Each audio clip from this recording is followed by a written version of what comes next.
I agree.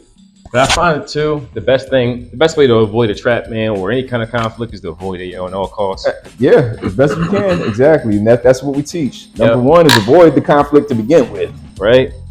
That's the number one rule. Yeah, man. Kind words can definitely give Yep. you space amongst people. Oh yeah.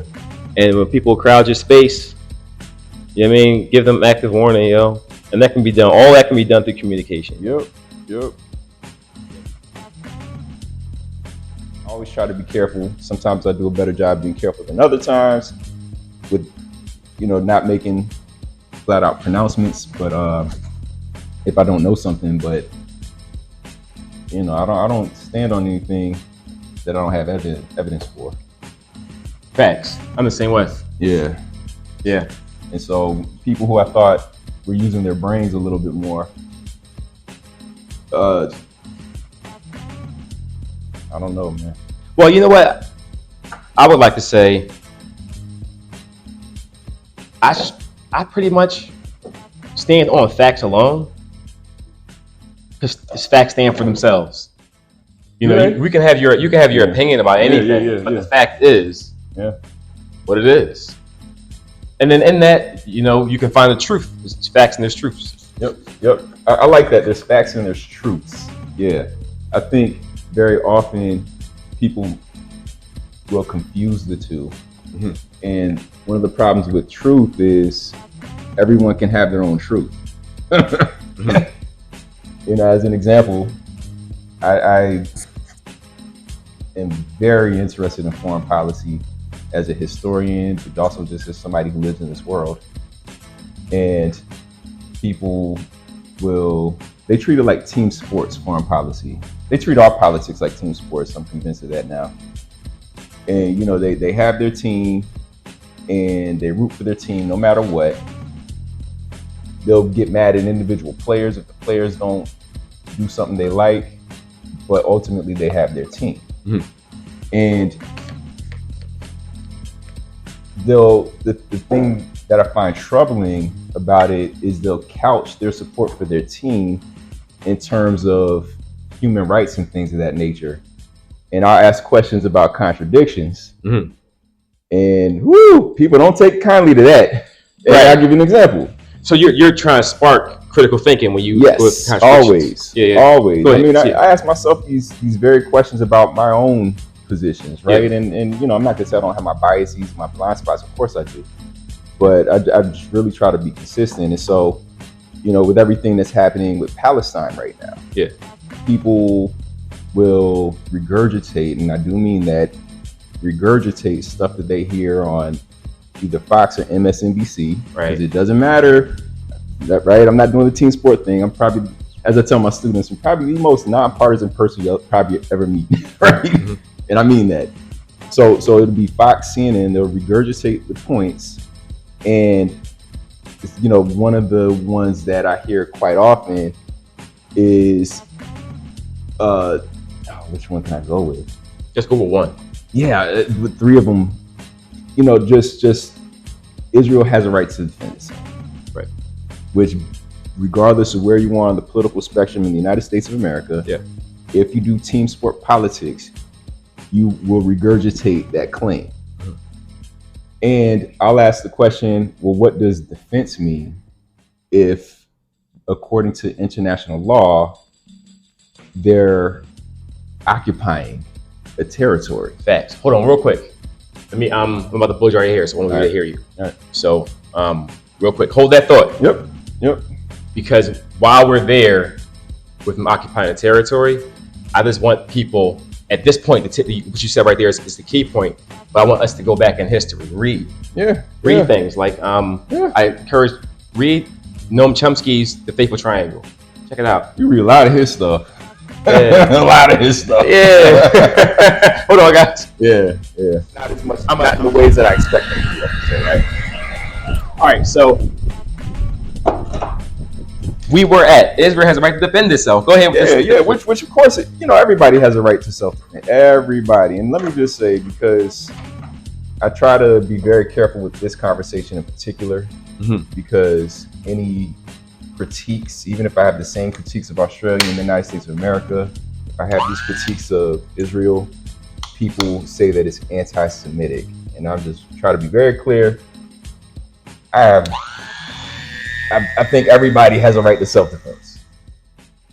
My question is, if according to international law, what they're doing in the West Bank and in Gaza is an occupation, then to what degree are they defending themselves?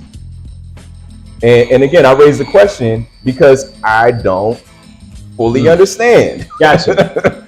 But the problem is raising the question gets so many strong responses from people, and they either shut down. They typically shut down. Rewind for me real quick. Break that down. So break that down to me like I'm a fourth grader. Like, all right, so in a sense that like occupying a territory, so how could they be defending themselves? Break that down for me. Yeah, because my understanding of international law is that people have a right to self-determination. All right? Self-determination means they have its right to self-governance, which includes the ability, some would say the natural right to form units, standing and otherwise, for the defense of their people. Mm-hmm. And if someone interferes in their exercise of self-determination, that's supposed to be a crime, right? Mm-hmm. That is something that people can then defend themselves against. They can challenge, they can rebel against, they could try to undo. Right. So if that's all the case, then to what degree can we say that those actions by the people who are subject to occupation are quote unquote terrorists? And I teach a class on terrorism, right? And the whole class is about what exactly is terrorism if the people who claim that those people over there are terrorists are doing the same thing and did it first. You follow me? And so again, I don't in that class I don't make any arguments. I raise these questions and then we read various texts that try to get at the multiple ways of thinking about those types of questions. Can real quick, would it be possible? All right, no, I'm sorry. Just real quick. Trying to see it from a different lens. Maybe it can be easier to digest. Yep. I have a client, Varney. He is from Liberia. Okay. Americans pit African Americans in Liberia similar to how Americans pit Israel in the center of Palestine, right? Or similar. I guess we can make that analogy. Yes, well, in terms of the outcomes, you know, in the goals to control the area. Right. Yes, we can make that claim that's a decent analogy. Yeah. So let's go with it. Yeah. Okay. So let's talk about Liberia and that situation as if juxtaposed. So let's use that as an example for the audience to digest it a little bit easier versus the hot topic. Okay. Yeah, I mean, one, like, just, all right, so what I understand about the Liberia crisis is African Americans wanted a settlement, right? Like kind of some form of reparations, or was it some type of experiment for reparations? So there are multiple layers. Right. African people did not come here voluntarily or willingly prior to like the 1950s, right? Right. When anyway that. No, but yeah. So I'll just say the 20th century, but overwhelmingly did not come here voluntarily. They were brought here through an international traffic in their bodies with the goal of commodifying them, turning them into chattel. There we go, chattelizing them, right? Right. So that they could be sold, traded as commodities, and enslaved. Right. Okay? Yeah. And because of that, African people, generally speaking, especially in the 19th century, identified as Africans, right? Right. Sometimes they identified with specific ethnic groups.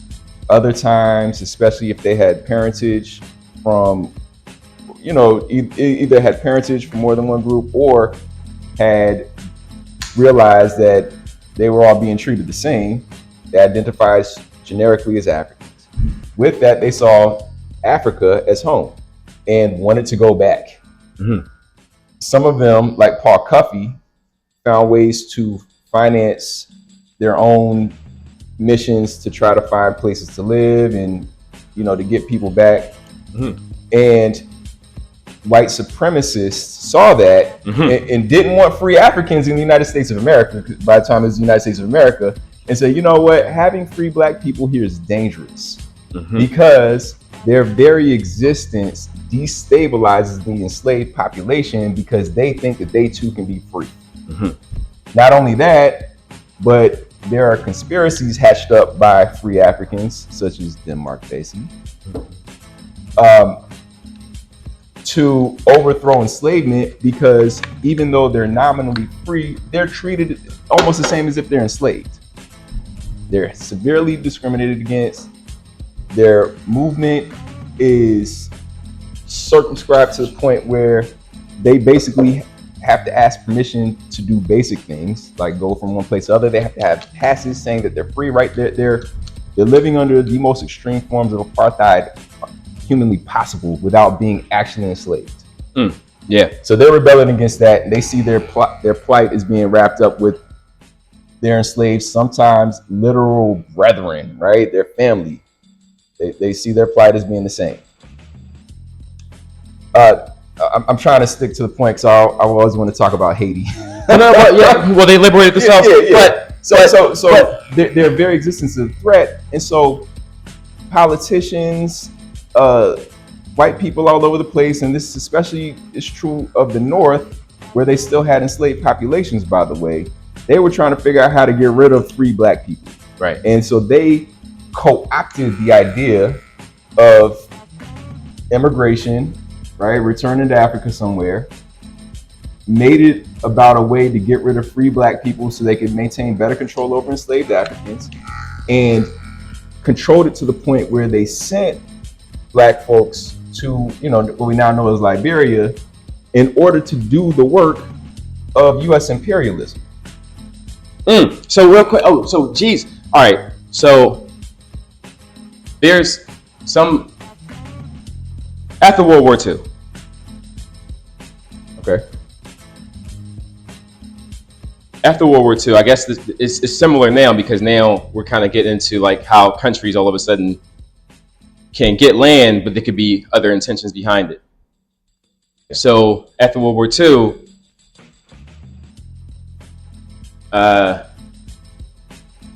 reparations were given. Reparations were given to Jewish folks, and they ended up in Palestine, based off of history behind like biblical beliefs. Yeah, biblical beliefs. Yeah. Specifically Christian. And again, this is where I'm gonna just tell you what I've heard. I've not read as deeply as I would like to up to this point about all of this. Right? I'm still learning. So tell me if you've heard something different.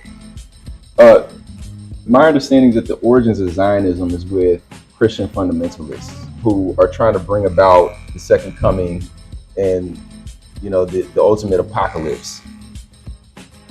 And it's actually, talk about anti-Semitism, is deeply anti-Semitic, because the whole thing is they'll bring about the destruction of Israel so that Christians can reign supreme.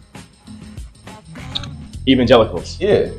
Fundamentalists, now evangelicals, that's what I hear these folks say. Right. And so their interest in Israel isn't about the right of Jewish people to be safe, to practice their religion in the various ways that they want to do it, those types of things. For the Christian fundamentalist, it's about bringing about the second coming, so that they can dominate the earth or something like that, right? I've been earlier this year. I was listening to different Christian prophecy stuff. It was fascinating. I mean, well, how about this? I'm gonna go back to basically what you were talking about before, Liberia. I'm sorry if we're going all over the place for the audience, but I'm trying to bring the comparisons because it seems like they're kind of similar in a way. In a way, yeah, people are moved to places in order to control regions with other intentions that deeper, darker intentions at times possible. We want to fact check. We want to be fact checked. Like we want critical thinking. We want you to fact check everything we're saying. Yep. But, fact check it and know this is what I just said just now is what I heard from I wish I could remember at least one of their names. This was earlier this year. I was listening to the Christian prophecy, different people who claim that they do prophecy, right? And that's kind of what I heard in common with them. Is they're interested in this bringing about the second coming? I was like, wait, you can bring it about yourself? Okay, that's interesting, right? Because it's like, damn, because it's like they want to bring Jesus back. Essentially. My mom, who is heavily involved with her church and everything, she was doing this class that she was telling me about, and they were looking at scripture that would help them better understand basically humans' powerlessness in terms of how the apocalypse unfolds or something like that, right? And she was like, I can't believe these people think they can bring it about. We can't predict when it's going to happen. We can't make it happen. And it's right there in the scripture. And I need to get her study book because we had a really good conversation about that. Anyway. But I'm happy you did that because that's a great segue back into the white supremacists now involved with us going for African Americans going to Liberia. So, sorry, bring you back to that. I think I've made the point, which was the goal of the African Colonization Society was not to give Black folks a homeland where they could live in peace and prosperity, right? It was to send folks over to basically colonize places where they hadn't colonized yet. Yeah, and there's a lot of if we fast forward a little bit. People could look up Firestone Rubber Company, right? Mm-hmm. And there's a lot of interest there, corporate interest there, in controlling some of the resources of that area. Mm-hmm. Yeah. This idea of greed before human lives. Oh yeah. They couch it in the language of human rights and everything, but I'm like, care about humans, living good lives and prospering. I'm happy you mentioned, I find that white supremacy is so self-destructive that it's actually the enemy of the world. And when you look at all these conflicts that keep coming up, there's just more war. Oh yeah, there's always more war. And it's the same people profiting off of these things.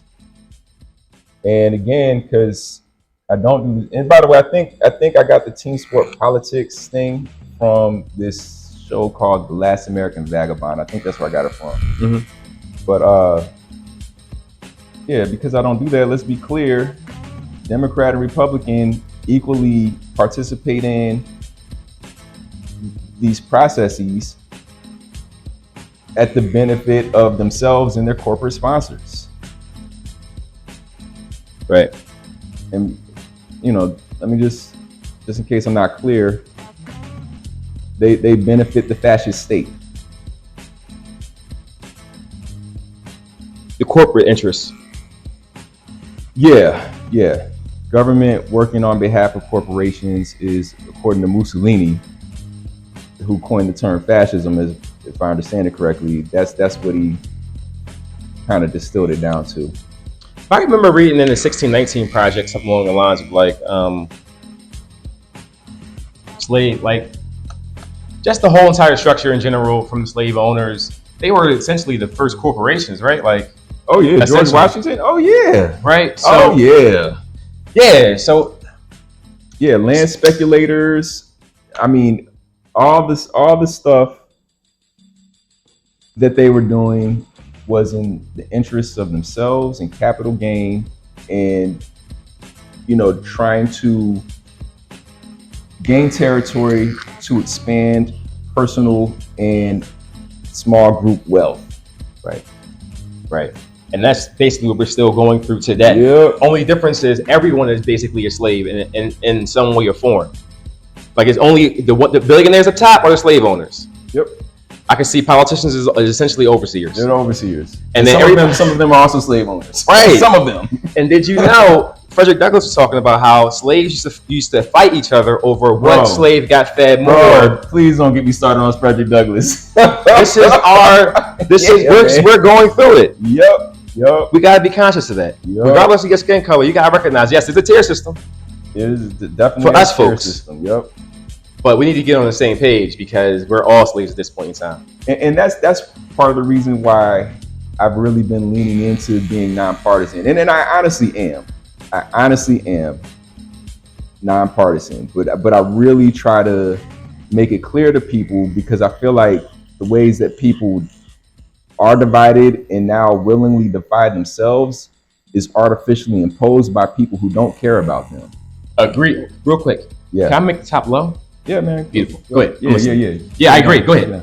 So yeah, especially right now, everybody's on edge, and people have all this Civil War talk and all that type of stuff. I'm like, fam, that doesn't benefit you. That does not benefit you at all. It's interesting because when I hear that talk, right, I want people to go and look up Mogadishu, look up Palestine now, look up Iraq now. Yep. Look at any war zones that we ever had. Are you willing to take yourself from this privilege to that? Are you willing to do that? Well, people have this false sense that they're gonna, like LARP through a war zone, have some sort of either glorious victory or glorious death, and they'll be remembered forever, right? And the ultimate cause makes it worth it. And I'm just like, what's the ultimate cause though? Right. Somebody save democracy. From what? From what? My first question is what democracy? Then from what? But yeah, it's people are interesting.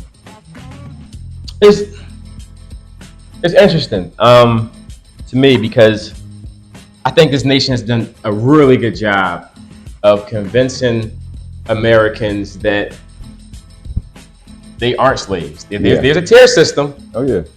But through that tier system, they've effectively figured out how to keep people looking at the right hand while they slap the shit out of them with the left. Man. You know what I'm saying? Like, yeah. Absolutely. No, I'm not trying to cut you off. Yeah. No. That was it. that was just it. Like, it's just when people are talking about, think about a war, bro. After that war is over, we're kaput. All the allied forces and all our nations will be moving forward, and we really plunged ourselves probably worse than the third world situation. Well, and for people who are U.S. supremacists, right? One of the things that I think some people get right but still get wrong is the geopolitical situation. Right now, China is on track to overtake the United States as being the dominant country in the world. Mm-hmm. And, again, I'm not going to sit here and make claims about stuff I don't know about, but people talk about, there are foreign agents trying to destabilize the United States and plunge us into this and that, and so they could become dominant. I don't know. It's plausible. That's what the U.S. does all over the world. So why wouldn't other countries do it to the U.S.? But the part that I think they get wrong is that it doesn't have to be a competition. Right. It doesn't have to be U.S. versus China. It could be U.S. and China working together for the mutual prosperity of their two countries' people, but also for other people all over the world. Yeah. Why wouldn't we have fair trade or trade in general? Wouldn't that make things more peaceful? Wasn't that what Obama put in place as well, and that understanding? Well, his whole pivot to Asia was about trying to, trying to dust off the cobwebs of my memory on this part. But what I recall is he was trying to maintain, somewhat peaceful relations with China, but in a way that would maintain U.S. power and authority in the region. So yeah, I'll just stop there because it's a whole that's not only is a whole rabbit hole, but I just don't.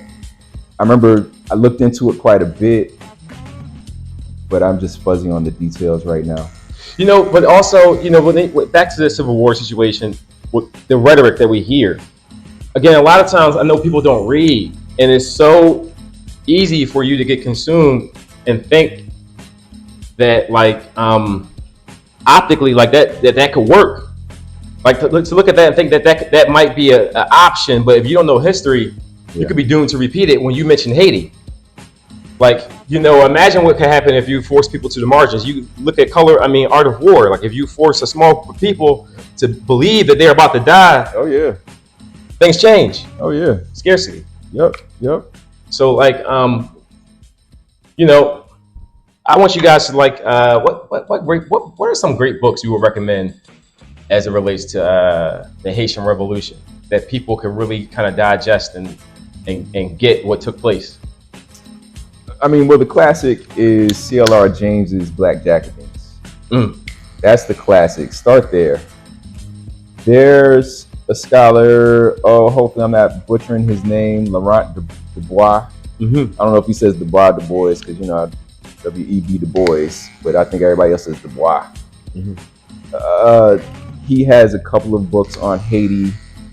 There's a book called either Making Haiti or Taking Haiti, and they might be two different books that gets into the conditions on the ground of Africans in Haiti. Their lifespan was ridiculously short. They basically were being worked to death in the most horrendous conditions possible. And because there were so many of them being Africans, and so few French, white folks, because they were becoming white at this point, they ruled with extreme terror. And so Black Jacobins, I can't remember the author's name, of either Making or Taking Haiti. I think it's Making Haiti. I think Taking Haiti is another book that's also pretty good. Yeah, sorry, I can't remember authors' names right now. No, that was great. But yeah, then the stuff by Laurent Du Bois, I think, makes that all clear. But start with CLR James, Black Jacobins. That's the classic. I think that the book The Debt did a lot for me. By Randall Robinson, the late Randall Robinson. Yeah. That was remarkable how he explains what took place and how basically that liberated us as African Americans.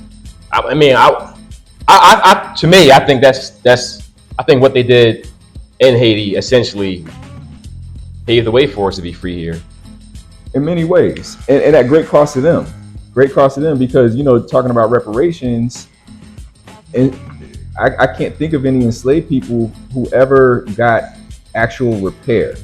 But Haiti, the only successful anti-slavery revolution in the Western Hemisphere, they were forced to pay reparations to the French, for quote unquote lost property. Right? It's mind-boggling. And getting back to the African Colonization Society, a lot of people who are pushing that, they were abolition. What is that? Colonization, sending free Africans out of the U.S. Okay, go ahead. I'm sorry. No, it's important to be clear. It's many of them call themselves abolitionists, right? But one of their sticking points, and this was a sticking point of Abraham Lincoln as well, how are we going to compensate people for their lost property if we do away with slavery? That was not how do we compensate African people for their lost lives, lost families,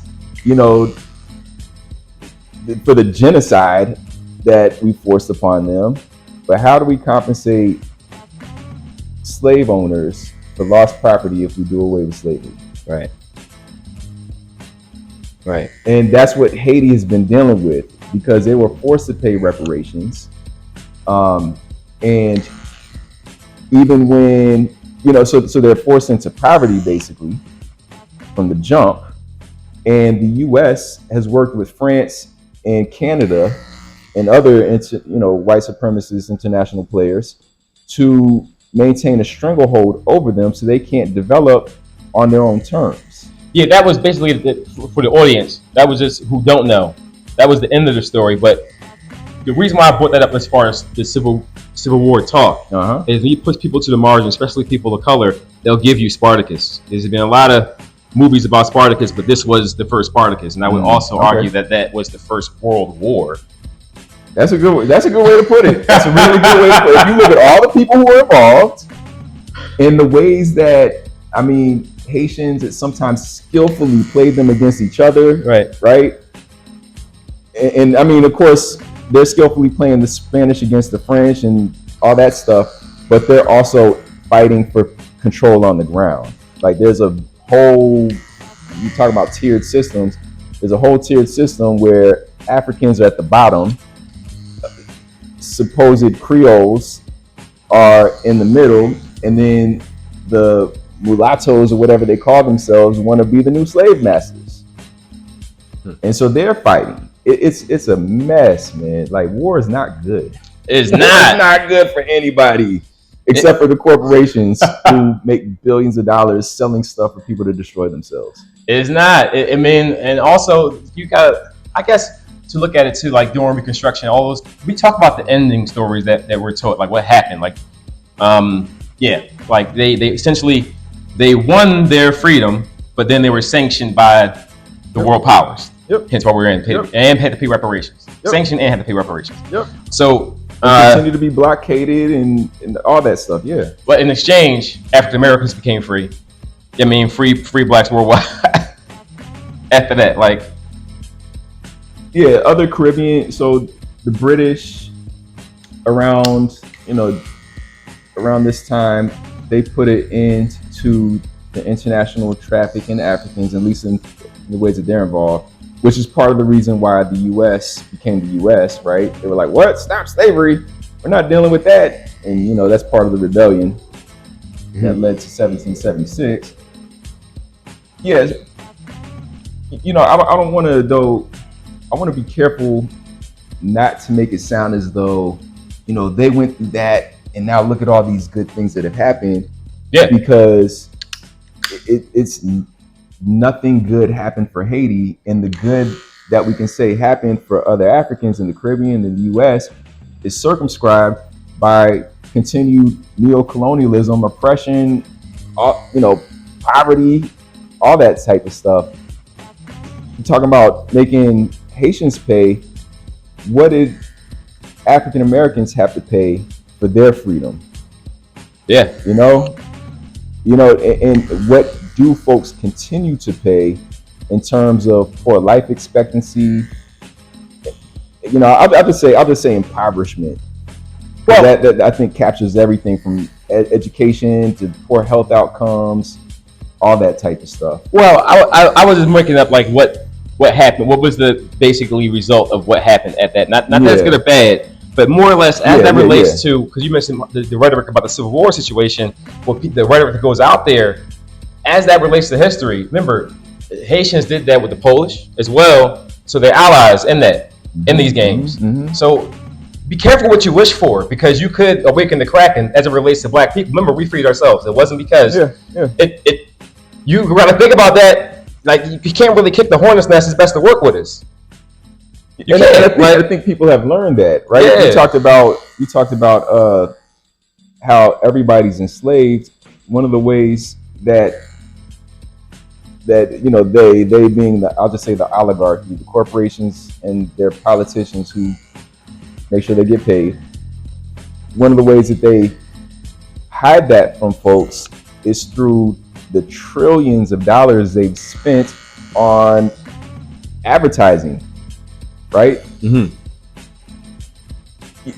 One of the points I like to make to my students in my 100 level US history survey is, in the early 20th century, freedom somehow became synonymous with the ability to buy stuff.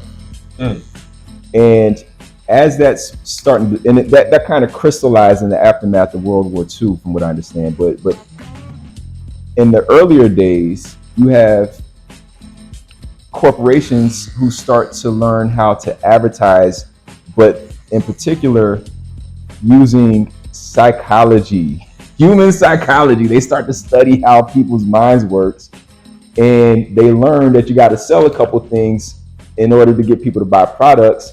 That's sex and happiness. Mm-hmm. And sometimes the two are the same thing, right? Mm-hmm. And as they start to become successful with their advertising campaigns, and I don't know if this is a cause and effect, or if they were working together or what, but as that's happening in the ad world, you have the development of things like the Bureau of Investigation becomes the FBI.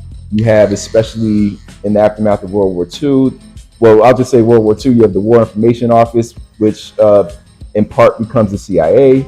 They start to develop theories about psychological warfare, which is based in the same logic as advertising. How do you sell people things? In this case, how do you sell them ideas about, freedom, democracy, anti-communism in particular,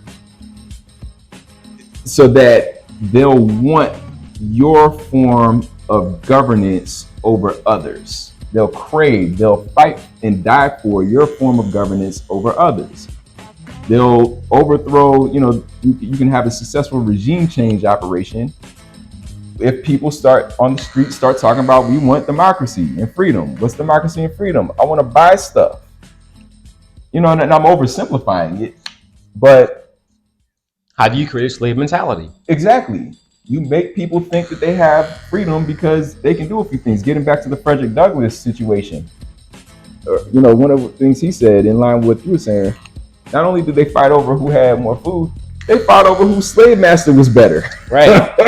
Right. My slave master has a bigger house than yours. No, he doesn't. I'm gonna kill you. So we talk about team sport politics. Right. So billionaire interest, meaning, or billionaire power, meaning they try to control people. They control the thinking. They control thinking, which is essentially controlling people. Exactly. You have slaves. Exactly. You have slaves. And other people can buy stuff. What movie? I can't remember what movie this is from, but they were like, the devil's greatest trick was convincing people that he doesn't exist. Facts. The oligarchy's greatest trick or tool is convincing people that they're free to do whatever they want. Because they, I can get on the internet, I can get this fancy phone, I can finance this house, this car, even in times like now where it's really difficult to do for a lot of people. So, hey, at least I'm not over there in Sudan. At least I'm not over there in the Congo. It's got to be African country, or Haiti. At least I'm not in Haiti. Right. So I must be free. Right. Meanwhile, your fellow citizens are talking about civil war. Yeah, some people are craving for it, man. It's scary. Right. Yeah, it's scary. I think haven't they all always? I mean, yeah, there's always that element. Yeah, some people are just like bloodshed, and for some reason think that they're just going to come out on top. What are you hearing? Like what rhetoric? Where do you hear this rhetoric about civil war talk and all of that? Oh, now I'm hearing it everywhere. I used to just hear it in, I'll say on the margins, not to demean or disparage anybody, but in very small groups on the margins. These could be right wing, left wing, in between somewhere. People talking about everything from race war to overthrowing whatever the thing is that needs to be overthrown. And I've followed, until very recently, mainly followed the whole race war thing. And now that seems to have just turned into general civil war. And everything's on YouTube. That's what I'll say. Everything's on YouTube. Type in civil war on YouTube, you'll get some stuff. Right. But the thing is, it's become way more mainstream to the point where major news outlets have been writing articles about it and doing polls. This percentage of this group on that part of the political spectrum thinks this, and on that part of the political spectrum they think this. And people are making a big deal about self-reported Democrats. There being an uptick in Civil War talk among them, because it's traditionally something that people have associated with folks who are more on the right. Right. And that's why I think it's getting headlines now, is because, either because they're taking the threat seriously that they see or perceive, or whatever the proper wording is for this, or because they're fantasizing about it themselves. The fact is, more people are openly talking about this, and people are reporting on it more in pretty mainstream media outlets. Well, it should have been talked. Yeah, January 6th, if successful, would have been a first spark off or something like that. Still was. Yeah. Still was. Yeah, it doesn't have to be successful to be the first, the first battle, I guess. Yeah. Yeah, I mean, it's interesting too. I tend to try to be mindful most of the time. I don't want to think about stuff like that. For the most part, I want to even let it consume my psyche. I just feel that if you stay ready, you ain't got to get ready. Therefore, why stress on it? There we go. Right? So if you out there... watch it, though. Huh? Definitely watch it, though. Definitely watch it, but I would say, not watch it, bro. You just... How about this, Ed? You are a gun instructor, right? Yep. Firearm safety instructor. Yep. Can you explain what you... Real quick? Yeah. So...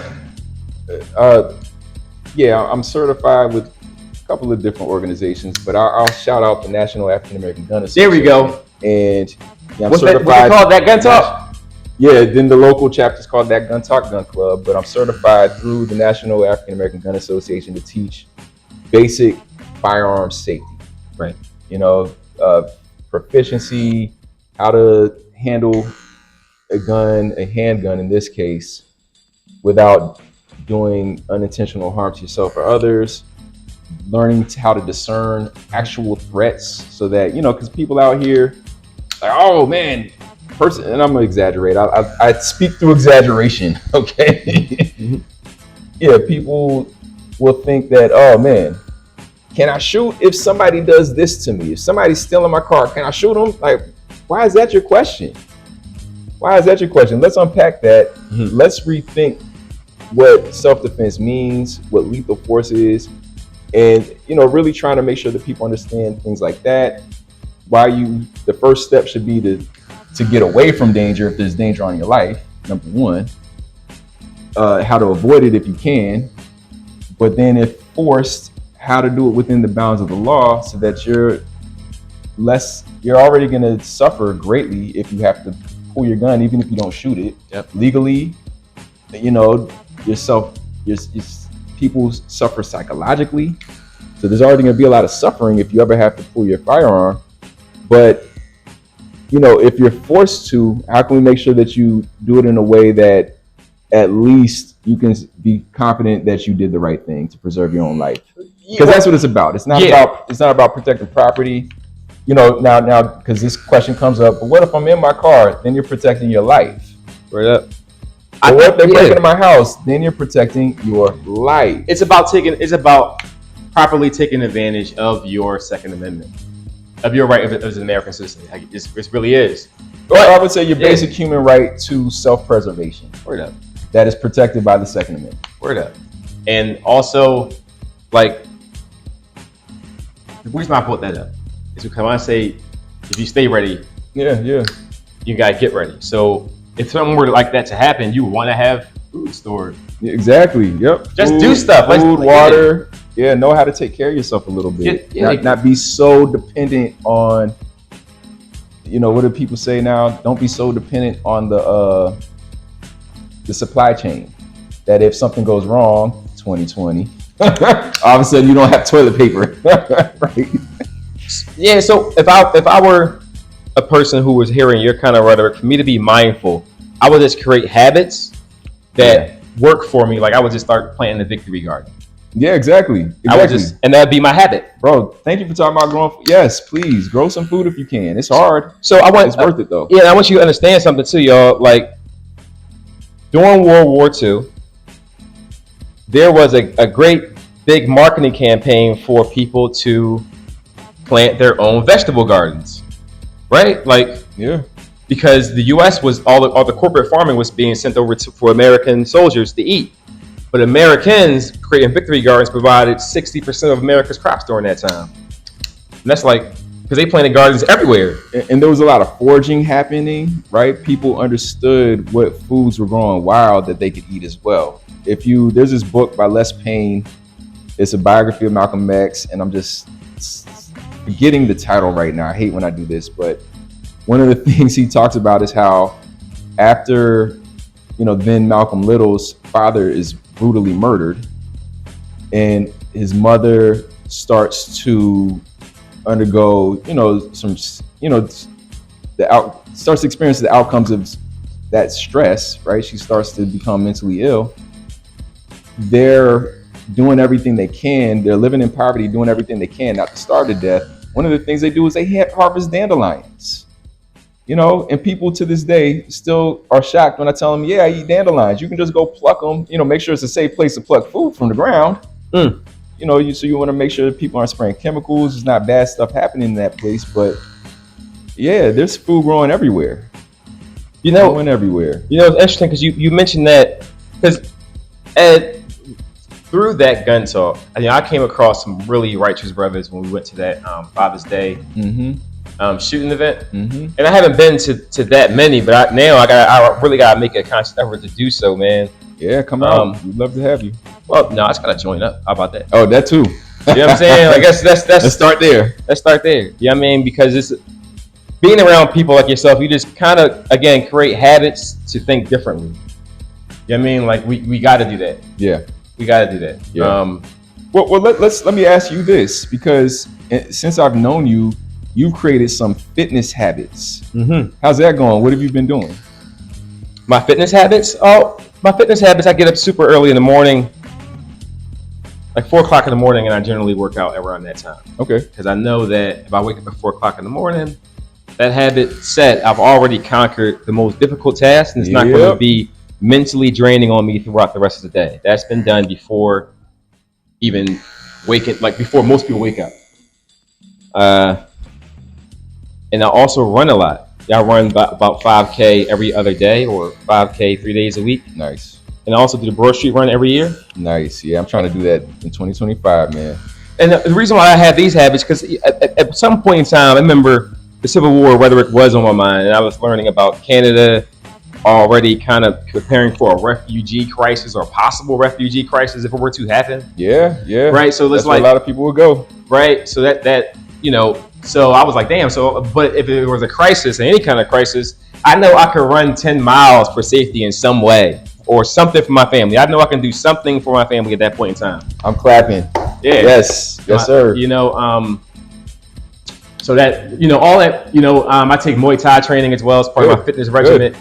And that's just case, whether in my community or I don't care where I'm at. If I'm in America, I got freedom of speech. If you feel the need to try to cause me physical harm because I use my freedom of speech, if you don't know how to defend yourself against this shit, I'm gonna whip your fucking ass if you try to attack me. Yeah. That's another habit. You know what I'm saying? But that's self-defense, and that's all about learning a new skill set, bonding with people. Exactly. Build community. But at the same time, everyone has a dark side. And I want people to recognize, recognize your dark side in it, and then create habits within that to even suppress that. Yeah. Until you know what I'm saying? So So from a fitness journey, it led me to being around people like yourself. Like I met Jarrell Crew. Jarrell's owner of Philadelphia Chapter Naga, or right? Yeah. He and Carice, they're the co-presidents of the club. Yep. The co-presidents of the club, and I met them through my step pop, but also like I think he would see my fitness videos, and they're inspiring, man. We linked up again. And I went shooting with him. Good. Training with him, and Jarrell was, he was like, you don't realize it, but you're really good at this. It's like you're really good at shooting. Yeah. You know what I'm saying? And I'll tell you what, if an instructor tells you that, they're being honest because we see some things. Right. Right. Yeah. I think everyone can master basic proficiency, but some folks just start off getting it. I think the only thing I got and really can really be proud of, even brag about, is my ability to listen. Well, yeah. That is it. When I am there, whether I be the Muay Thai gym, whether I be at the barbershop with my kids, with my wife, my whole mission is to be listening. Good. So it makes it easy to receive the instruction. So I would say a great instructor would understand that, which he did, and it was effortless for me to. Now I can't. The skill set is there. I gotta keep on going though. Yeah. Like Muay Thai, like running, it is a skill that if you don't keep up with it, you lose it. Use it or lose it. It depreciates. Well, and it also makes everything cheaper. Think about it. When you're fitter, your clothing just got cheaper. Like I could shop at Target for all my clothes, right? Yeah. Well, that's why I'm all about cheaper clothes anyway, and getting a tailor like this. That's the best way to go about it. But all that stuff relates to the fitness piece, and it's been for you to ask. It's been an excellent journey that leads back to our original conversation. Yeah, this fitness journey also coincides with that habits created from a traumatic thought. But also still thinking about that, but not letting that traumatic thought, I guess, over determine the decisions you make, rule your life. Bring you unnecessary stress. Is that correct? Facts. Yeah. Instead, turning into some positive energy, some turning it into self-love, love of others, community building. Right. That's great. So are you eating a particular way? Yeah, I typically nowadays it's a little different. I kind of work out to a point where I can almost eat whatever I want. Okay. But I don't. I just limit. Yeah. I don't eat processed food. I cook at home. I cook a lot. Good. I try to drink at least like a gallon of water a day. Oh, good. I try to consume as very, very little breads. So I keep it pretty simple. I try to eliminate carbs as much as possible. Okay. And I got to get better at eating more vegetables. Oh, come on, man! Victory Garden, you have no choice. Yeah. Well, how about this? Yesterday I made chili for the family, and I put a lot of vegetables. Good. A lot of vegetables. So I can't say I don't eat vegetables enough, but I need to be more active when I go and buy them and make recipes at home. Yeah. Now I love vegetables. I mean, I realized last week how much I love vegetables. I thought I loved fruit more than vegetables, and maybe I did at one point, but now I'm just like, man, give me some broccoli rabe, give me some homegrown tomatoes. Shoot, give me some dandelion that I picked out of a field. I will enjoy that. I've recently so one of the things I've been trying to master is food preservation. And last year I had a lot of tomatoes, right? More tomatoes than I could eat and give away. So I started water bath canning them. I'm still eating those tomatoes, by the way, because I had so many.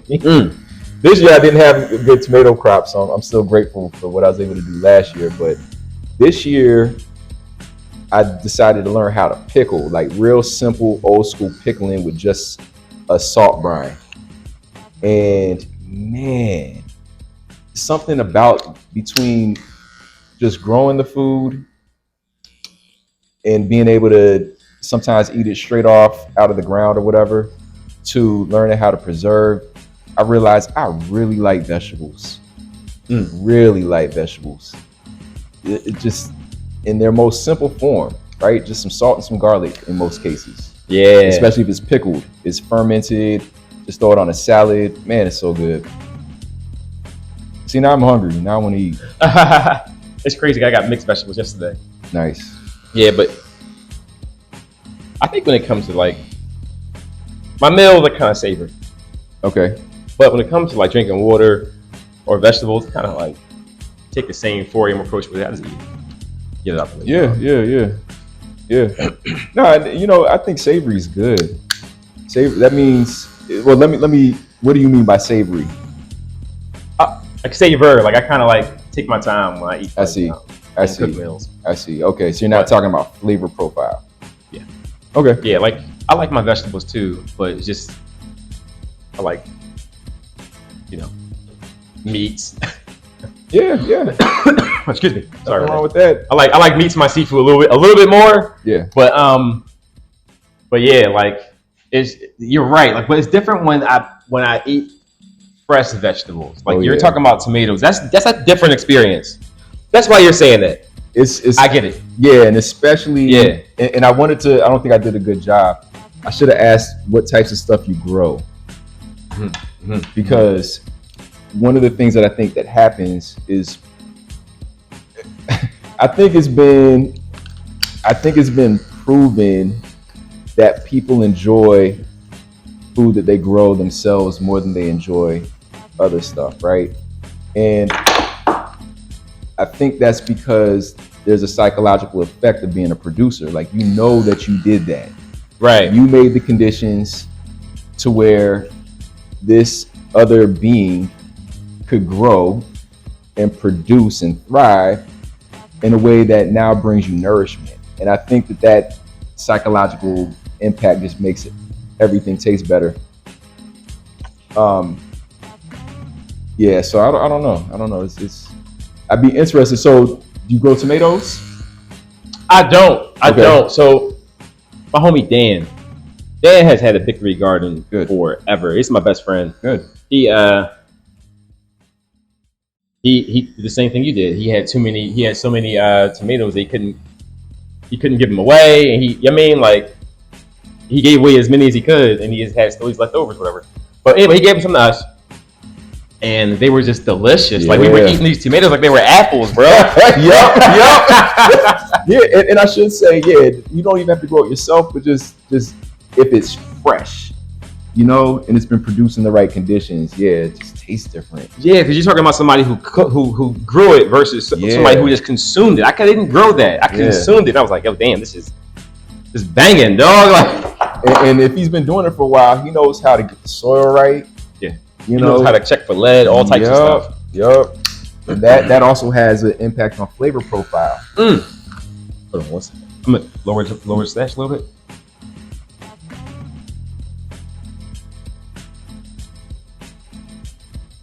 How low you want the stash to go? I don't have a preference. Okay. Yeah. Right now, I'm gonna keep it dark, but then just try to make it even as possible.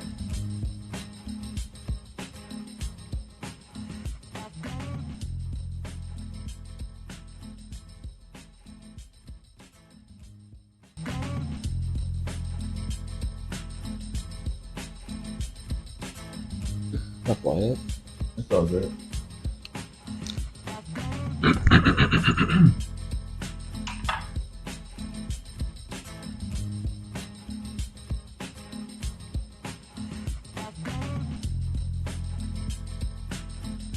How do you train for the Broad Street Run? How do you train for it? How do you train? Just running consistently. And before the Broad Street Run, I'll do stuff like I run a 5K every other day, but then I'll probably hit in like 2 months before the race, like a 7K. Okay. And then it'll increase. Probably max will be like the max I'll do before a race. Before that is like 7 or 8 miles. You don't do full 10. Yeah. You don't do the. I had to learn the hard way. You don't do the full 10 because you running that long and get you physically sick if you're not used to it. So you gotta build up. You gotta build up to that. So for anybody like I still don't do the full jump ever. Okay. I could run longer than 10 miles. Yeah. But at a slow pace. Yeah. Absolutely. Yeah. Yeah, because part of what I was wondering was do you do a long run every week? Or do you just stick to the 5Ks? No. So in the 2 months leading up to the Broad Street run, it sounds like you have at least one run a week that is a little bit longer. 5K. Yeah. Okay. A little bit like so it's 5K, 3 miles. I might do like 5 miles. Okay. Right, and then the max I might do is like 7 or 8. Really? So you don't even do a 10K, 6.25 miles. Okay. I just go and do that. Like I know that you gotta relax and rest yourself. Yeah. Because you're there, you want to try to like now. I did it 3 times. Now it's a matter of trying to get the right pace. The first time you do it, you're just trying to complete it. Yep. Right. Yeah. It's interesting because I asked what you do because everybody has a different program, slightly different philosophy. You know, the way I was taught is even before you're training for the specific thing, you'll want to maintain a base level of mileage per week. And then you'll want to sometimes ramp it up, sometimes decrease it, make sure you have good recovery built in. But one of the keys is to have a long run once a week. And that long run should be way slower than you run, even your recovery runs on other days. And so for me, let's just say my long run is 5 miles. I'll actually incorporate walking into that one so that I'm at a really slow pace that's probably 2, sometimes even 3 minutes slower than my just regular relaxed running pace. And that's how you theoretically avoid getting injured even as you increase your mileage. Facts. I would also say though, I sprint. I might not run. I might not always run and do the long distance, but what I will do, I uphill sprint. Good. So that's very important. Yeah. I'll do that just to I'll just be doing that just to see how far I could go with it. Yeah. You know what I mean? But I've noticed that when I sprint, I just notice all of a sudden I can run faster. Oh yeah. And be more relaxed. Yep. At a normal pace. Yep. Yeah. So Yeah, I do one speed or power run per week, and I need to get to the Wissahickon. You ever run at the Wissahickon Forbidden Drive? We walked there. We never really ran there. Yeah. Last time I was, because I do want to do the Broad Street run. Last time I was really competing, I tried to get there periodically and hit those hills. Yeah. Man, I did a 10K there once. Yeah. Woo! Oh man. Legs were hurting. I wish they were only hurting. They hurt so bad. And I was in really good shape. I mean, really good shape at that point for running 10Ks. But that one, those hills, especially toward the end, getting into mile 5 and 6, I was like, please let this be over. Damn. Because, one of the things I relearned the hard way was the uphill is one thing, the downhill is treacherous though. Yeah. It puts so much stress on your quads. Yeah. And if you have, like I have chronic tendonitis in one of my quads and it gives me knee pain, man, my knee was inflamed for like 2 weeks after doing that run. Real quick. That's crazy.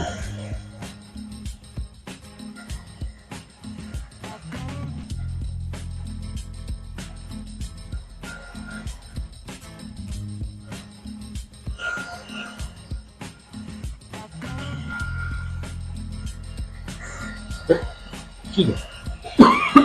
Sorry about that. That's okay. The quads is a muscle in the back of the leg, right? Nope. That's hamstring. Quads are in the front. Damn. Yeah.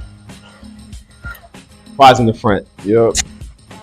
So your quads. I mean, really, when you're sprinting, you're really working the glutes and the hamstrings. Yeah. All the power comes from the glutes. So it's good that you run uphill.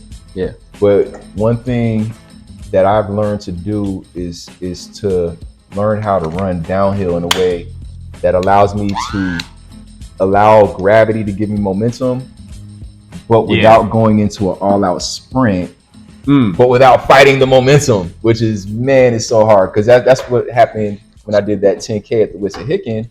And it, like I said, it destroyed. Well, that's a different 10K, bro. The Broad Street Run is easy compared to that. But the Broad Street Run is also on a decline for like the last 6 miles, isn't it? Oh, you can leave the peak there, by the way. Oh, you want me to leave the peak? You can leave the peak. Okay. Yeah, I gotta be different. Oh, but I'm about to say back, man. All right. Yeah. I was about to go all the way in on your John. You don't want me to do the full hairline? Do the full hairline and just leave the peak? Yeah, that's fine. Yeah. Beautiful. Okay, I'm listening. I think I was about to ask you something.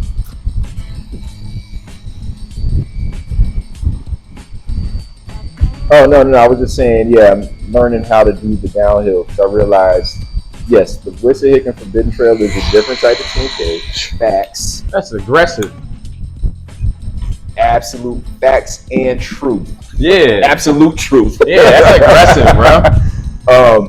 That's like beast mode stuff. You talking about me running, but physically fit. Well, I mean, I did it several years ago when I was in really good shape. Yeah. Only because I rest my my finger on your forehead. Yeah. So when you go up. Yeah. I get it. Maybe I'm listening.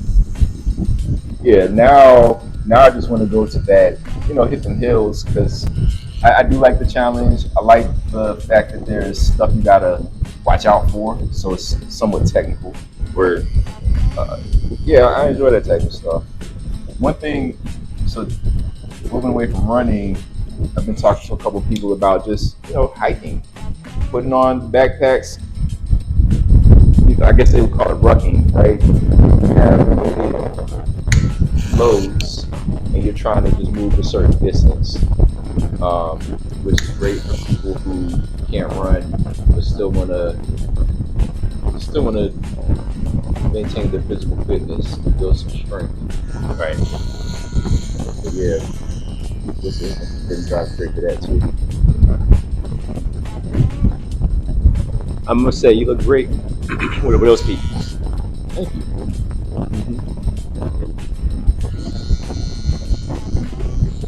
Have you always worn it? We haven't always worn it. No, I just try to work with my natural hairline as much as possible.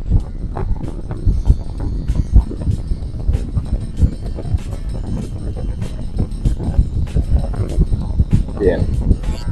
At our age, we have to, yo. Wait, how old are you? 43. Okay, yeah. At our age, we have to.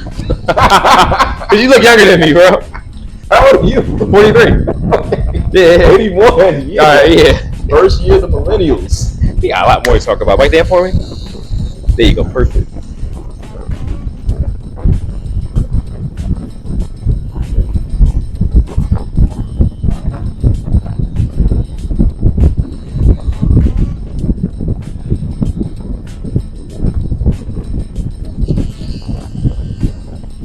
Could be good. Sorry about that. Hell yeah, bro. What's your favorite cartoon growing up? Ooh. Probably X-Men. Yeah. By the time I discovered Dragon Ball Z in high school, though, and that changed everything.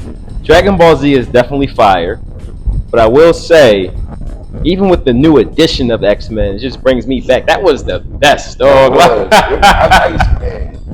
X-Men, Spider-Man, just all the comic stuff, but especially X-Men.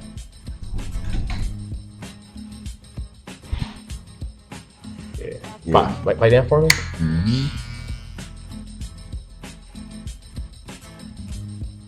You're a 1980s baby. X-Men was your thing. So was Dragon Ball Z. You're a history teacher? Yep. And I gotta say Ninja Turtles too. Me and my brother used to watch Ninja Turtles and just go start fighting. Our childhood was amazing, dog. Like, We're like, all right, the show's over. Let's go. you know what was the best thing about our childhood? I think What's that? is that we didn't have 24-hour access to cartoons. Mm-hmm. So when the cartoons went off, Mm-hmm. we had to forge bonds with people. We had to go out and play. Yep. We had to be social, yo. Yep. It's very different than my kids' experience. Yeah. I feel bad for a lot of children now. It's just I feel like we had a certain ability to be careless, carefree, that probably wasn't as much as our parents had, but seems significantly more than what children have now. Mm-hmm.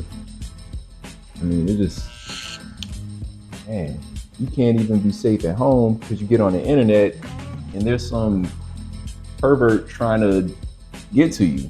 Yeah, it's crazy because it's how we combat that.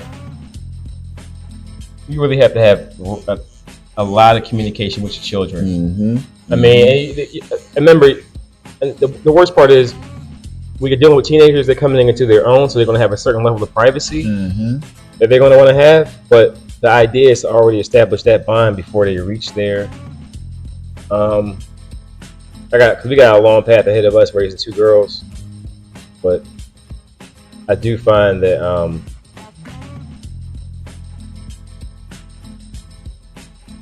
and communications is just the key, yo. In every facet. Yeah. Even bring my kids to the shooting event. My children were very, very aware of the damage that guns can do. Mm-hmm. What we went over with them: when you see a gun, what do you do? We don't touch it. You know what I'm saying? Like, yeah. all that was understood from the rip. They're not toys. They not. And I'm also after going into an event, that one event, bro, I have a safe for my firearm, yo. Like, I never had that before. I mean, look all the way up. Yeah, safe storage is so important. And also just it's the whole training aspect of things. Like, even with a pistol, like I didn't have a long gun was not difficult for me to fire. Right? That was pretty easy. I was good at that. The pistols, I was good at the pistols as well. But knowing how to hold a pistol from when shooting, how to bring it out from the chest area. You know what I'm saying? All those things, like, now is baked in. That's just how I shoot. Yeah. You know what I mean? Good. And I think Good. that's the stuff that I personally feel confident that if I ever had to face somebody with ill intentions who didn't have that training, I would probably likely prevail. If they didn't already have a drop on me. Even if I got a drop on you, Yeah, that's different. put that gun down. even then, one of the things that happens if you look up self-defense stuff that gets recorded is the person with ill intent will let down their guard sometimes. And not all the time. And just something I go through in my mind on that. I'm all about, if I can't get away or de-escalate, especially if I'm not in a position to successfully defend myself, I'm like, can I comply and just get them to go away? Word up.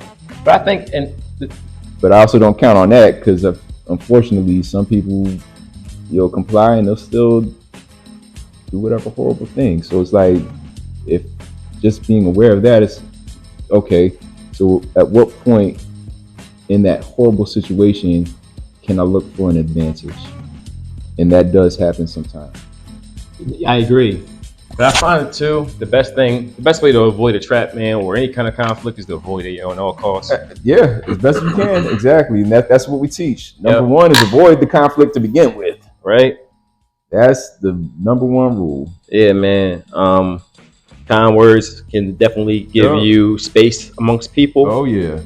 And when people crowd your space, You know what I mean? Give them active warning, yo. And that can be done. All that can be done through communication. Yep. You know what I mean? Like, you just don't want, that's what the, you don't want things to ever have to escalate. Yep. But if they did, that's what the gun training and that's what the Muay Thai training is for. Exactly. And both of those will teach you situational awareness. Yeah. So talking about avoiding, one thing that opportunists look for is people who aren't paying attention. Because they don't want to have to fight you. Right? And so if it becomes clear that something is off, somebody's giving you more attention than you're comfortable with, can you remove yourself from that situation before it becomes impossible to do so, right? So there's so much to say, man. That's and then even if you can't, can you use your words? Can you use something else before you like, well, can I shoot now? Like, stop asking that question. Right. Should you is a better question. And a better question than that is, can you get away?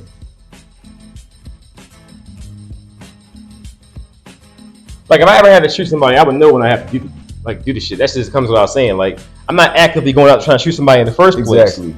You know what I'm saying? That's the whole thing. Like, I'm just trying to exist. Mm-hmm. I'm just trying to exist, like in between my safe spaces. Mm-hmm. You know what I mean? Like, can I shoot now, dude? Like, if your life was in jeopardy, you would know.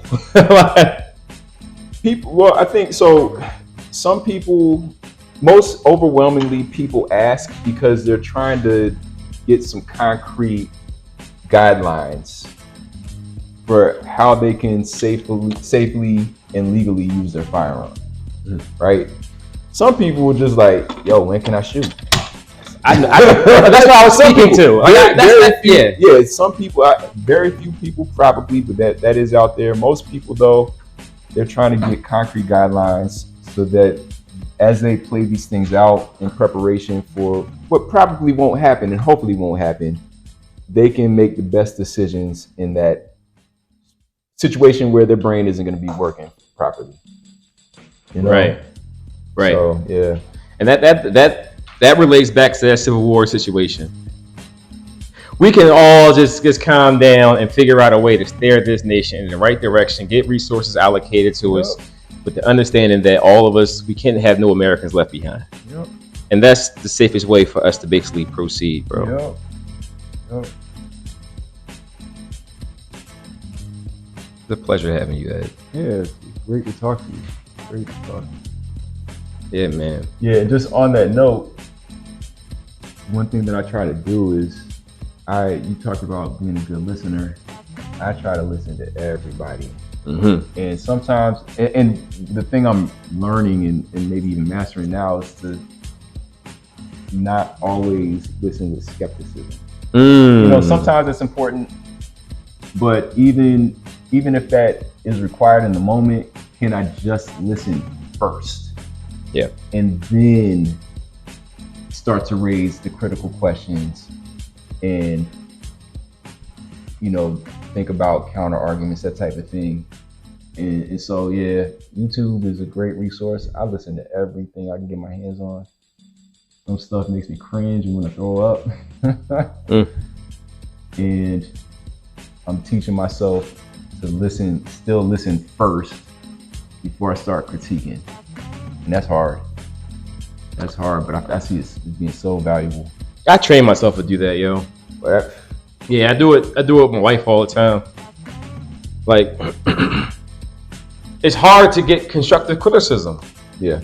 Right? From anybody. Yes. So when my wife talk about the fitness side of things, my wife critiques me, I literally have to envision myself on the bench press when I use it. Wait, what do you mean? My wife gives me a critique, right? Yeah. So she'll like work out with you and will tell you what you're doing, type thing. In life, like as a husband, like what I could be doing wrong around the house, like I wish you would just like step up and like clean up a little bit. Hey, spot me a little bit. Yeah, you know what I'm saying? Like, like whatever the case may be, as far as like just in marriage communication, you know what I'm saying? Mm-hmm. Receiving hard critique, like people shut down. Yeah. I don't. I just envision myself on the bench press. I'm gonna use. I see what you're saying. Yeah. I'm gonna use that because this is a righteous critique. Yeah. I mean, so it's like, listen. You get skeptical when somebody is like, "I'm gonna critique you because you're a very first person thing." They think that it's the other person, so they're already listening with skepticism. They're not listening with the object of receiving this. Like, I'm just gonna receive this right here. Yep. It's always like, wait. Yep. No, like I'm gonna hear you. Yeah. No, that's great. That's great. Yeah. I thought I was doing that for a long time, and I realized probably about a year ago, I was like, actually, I'm not, because I'm already before you even finish the first word, I'm already ready with the counter. You already had your question. Yeah, I can actively tell if somebody's listening to me by that. Or actually blow out, like as the old one called the art of conversation.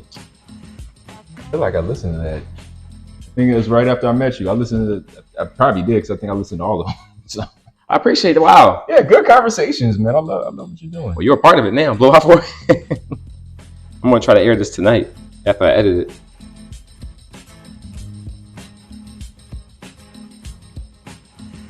Well, the reason I brought that up is because, for one, Celeste Headley gives amazing instruction on how to have a conversation. I do remember this one. Yeah. Right? That was so good that anybody can understand it. Blow out again.